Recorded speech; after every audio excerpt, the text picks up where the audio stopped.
Bible में यीशु द्वारा कही हुई 3 प्रमुख दृष्टांतों को या फिर कहें उदाहरणों को आज हम देखेंगे।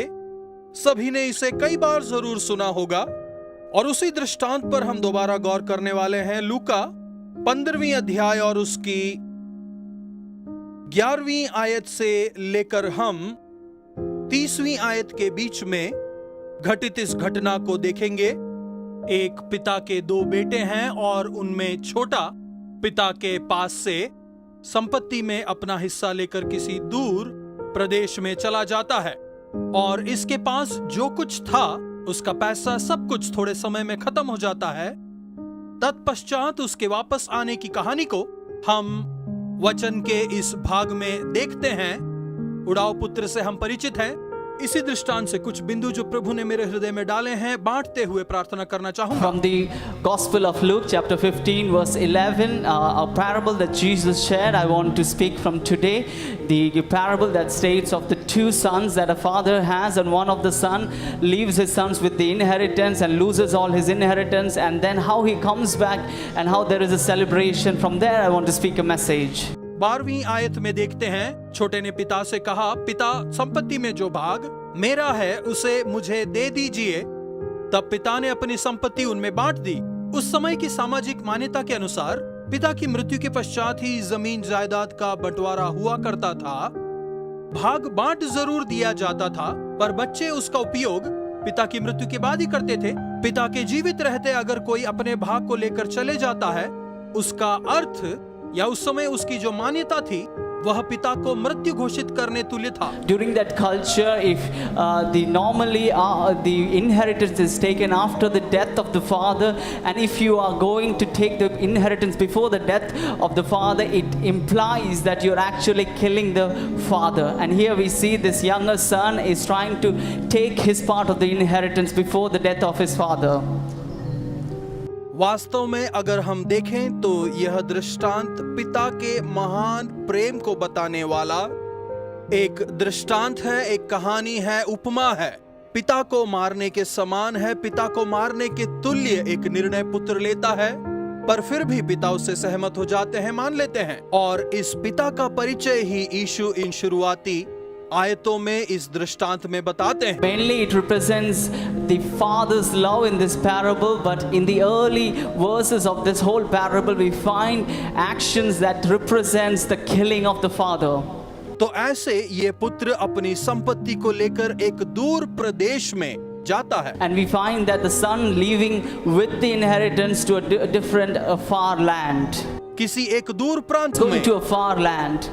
दूर गए हुए संतानों के वापसी की उम्मीद में एक पिता के हृदय को या उसके मन को संतानों के वापस आने या उन्हें स्वीकारने के मन के साथ, इच्छा के साथ एक पिता की तस्वीर को हम यहाँ देखते हैं।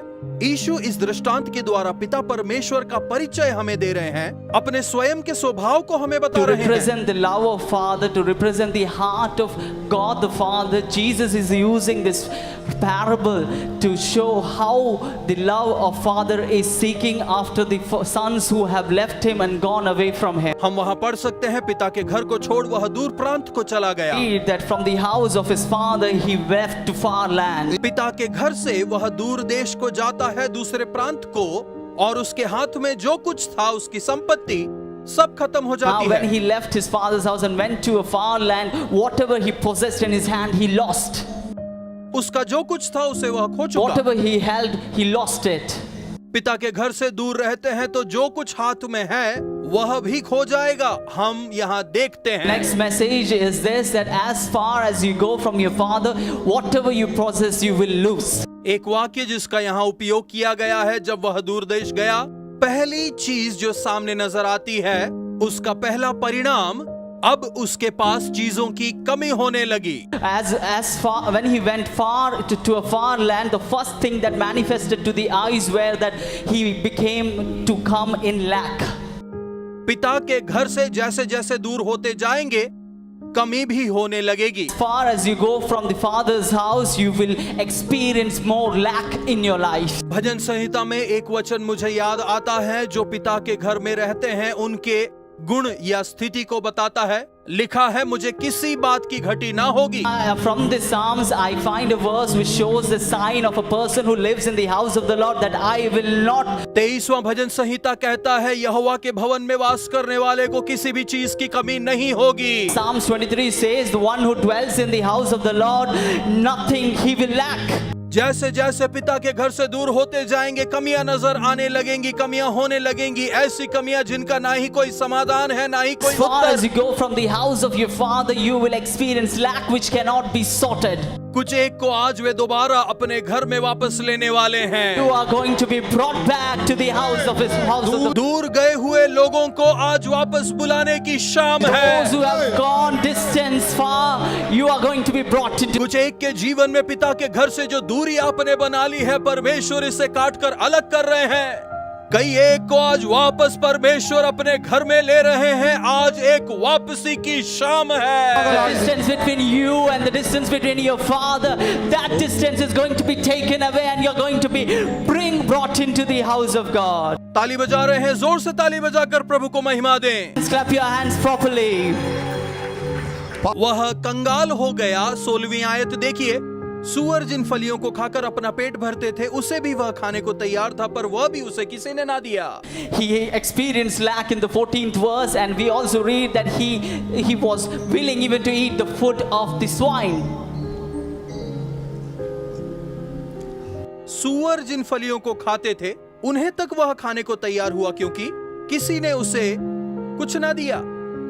फिर अगली आयत जब हम देखते हैं, जब वह अपने आपे में आया तब कहने लगा, मेरे पिता के मजदूरों को भूख से अधिक रोटी मिलती है और मैं यहां भूखे मर रहा हूं। He came to senses and he realized that many of his servants have more than what they want in the house of his father. जब वह कंगाल और पराजित हुआ तब उसे बुद्धि आई। When he experienced failure is when he came to senses. मतलब जब उसने संपत्ति में अपना हिस्सा मांगा, मौज मस्ती की, धन संपत्ति उड़ाई, तब उसके पास क्या नहीं था? बुद्धि। Means that when he wanted the inheritance, took the inheritance and went away to experience the inheritance, he did not have senses. Bible कहती है वहां जाने के बाद वह अपने आपे So में आया। Bible says that he came to senses.